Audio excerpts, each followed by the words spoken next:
Aloha, it is Dave Lawrence, and thank you for joining us. We're here at the historic Blaisdell Arena, and it is Korn's first ever show in the islands. We're really fortunate. We got to speak with Jonathan Davis from the band on the phone, and now we're hooking up with their drummer who's been with the group since, I think, 2009. We'll hear from him.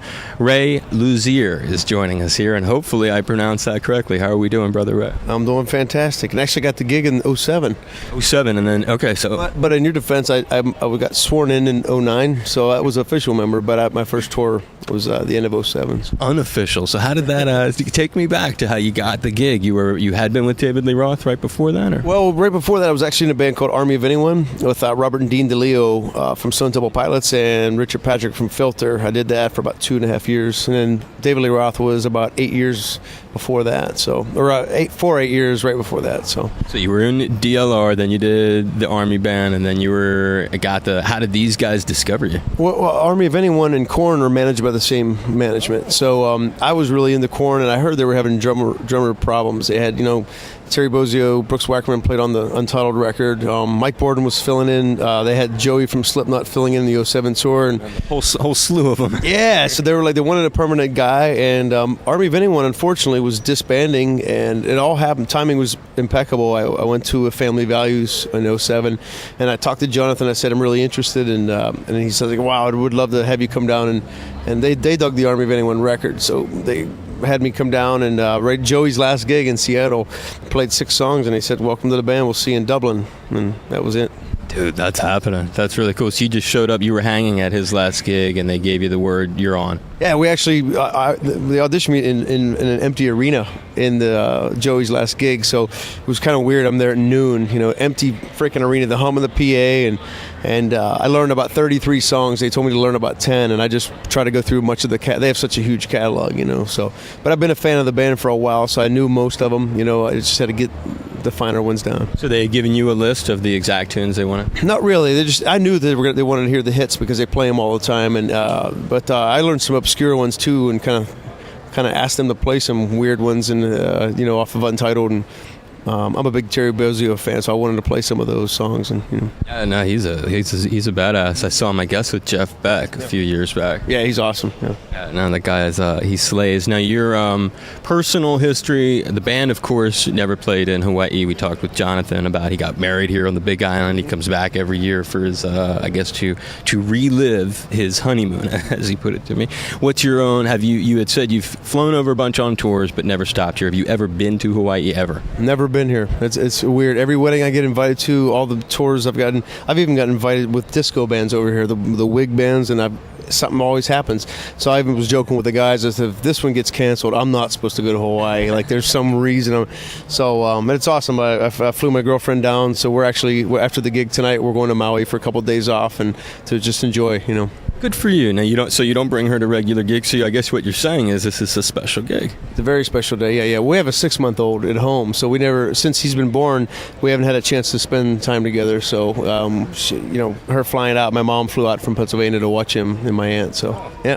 It's a family affair over here. Roll the sly stone here. And what about the other cats? I see there's a pretty long delay between this gig on the 16th and I believe it's the 29th. Where are the rest of the boys going to be? We all have families now, so we're all each of us have our own solo things going on. We're kind of out of our minds with side bands, and we're always writing, and so we're still going to be finished up the record, the 10th studio record, which we're getting excited about.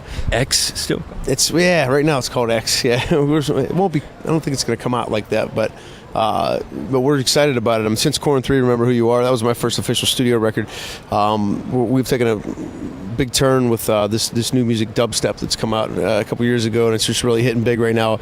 Jonathan took a liking to it, and we started listening to it, and it's such a different approach, and we're having so much fun with different DJs from 12th Planet to Skrillex to Noise to all these people, and it's really fun right now. So we're just taking a different route, and hopefully turn some new people onto the music as well as please the old fans. Oh, that's happening. So when you are you guys recording before the 29th of this month, or you guys have off till then? We've been doing every time we're off. We in between Europe, we did 6 weeks of festivals in Europe, and in between that tour and this tour, we were in the studio. So, and when we go home, we're in the studio for another 6 days, finishing the record, and then going out hitting 3 dates, coming back, and then we have scattered dates in the States, and then so. Wow, that's cool. So, just trying to map out where you characters are going to be. You mentioned Korn 3, your first one, and it was in, I guess, the beginning of the summer, maybe late spring of last year, that you guys did The Encounter. Is that roughly when that was filmed? Yeah, we did. That was last summer, and that was crazy because... June, I guess it was. Yeah, and Summer Solstice, which was just crazy because... they're from Bakersfield, so them going back to where they started everything was kind of a trip. They're a big success, selling 28 million records and just being around for 19 years. And most metal bands, they peak it in a couple years and you'll never hear about them again. There's an exception to the Metallicas and the those kind of bands, but it's really cool to go out there with no audience, with helicopters flying over top of us and just creating jams. And we did all these like psychotic jams. We didn't rehearse at all. We just kind of went and said, let's see what we got. And there was no punch-ins, no fix-ins, nothing. We just kind of went for it. And we left there just literally stumbling because it was just a weird, crazy experience, and I'm glad we captured it on video. Oh, it's so much fun to watch. We were just watching it last night, sort of priming ourselves for the show. You mentioned there was no rehearsals, there's no punch-ins, just to be sure. So Jonathan's vocals that you hear and see on that is what was recorded that day? Absolutely, yeah. It's absolutely. And he went in some wacky tangents, man, like emotional... Like I said, it's weird. We're always feeding off of audiences, and it's weird looking at like not seeing anything but a hey, and it was like, whoa, we're really vibing off of each other right now. There's nothing, so it's hard to go as nuts as you normally go, but yet there's a different creativity that comes out of you. When he and I talked about that show, one of the things that he mentioned was, and it's an obvious comparison, certainly, if you know anything about rock, when you watch that, you think of maybe Pink Floyd live at Pompeii, and he brought that up on his own. Just out of curiosity for yourself, was that something that he had mentioned and going into it, so you already had it like planted in your mind, or did it occur to you that this was sort of like that? No, I mean, the management actually said something about that a while back, saying that vibe going into it.